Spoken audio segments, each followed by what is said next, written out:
वहीं मस्जिद कमेटी ने सर्वे के खिलाफ सुप्रीम कोर्ट में अर्जी दाखिल की है। सुप्रीम कोर्ट में कल ज्ञानवापी मस्जिद पर समाअत होगी। ज्ञानवापी मस्जिद मामले की सुप्रीम कोर्ट कल अहम सुनवाई करेगा। जस्टिस DY चंद्रचूड़ और जस्टिस PS नरसिम्हन की बेंच इस पूरे मामले की सुनवाई करेगी।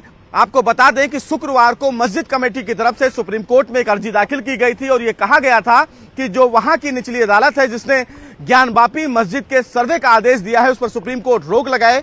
बहरहाल सुप्रीम कोर्ट ने मस्जिद में होने वाले सर्वे पर रोक लगाने से इनकार कर दिया था, लेकिन कल की सुनवाई बेहद अहम है क्योंकि कल सुप्रीम कोर्ट इस पूरे मामले की अहम सुनवाई करेगा। वहीं कल इस पूरे मामले में वाराणसी के निचली अदालत में भी सुनवाई होनी है, जहां पर यह रिपोर्ट देना है कि जो 3 दिन का सर्वे का आदेश दिया गया था वो सर्वे लगभग पूरा हो चुका है। तो अब देखना बेहद अहम होगा कि जब देश की सबसे बड़ी अदालत सुप्रीम कोर्ट इस पूरे मामले की सुनवाई करेगी तो ज्ञानवापी मस्जिद के मामले को लेकर क्या कुछ बड़े आदेश सुप्रीम कोर्ट जारी करता है। कैमरामैन अंकित जैन के साथ सुशील पांडे, न्यूज़ 18 दिल्ली।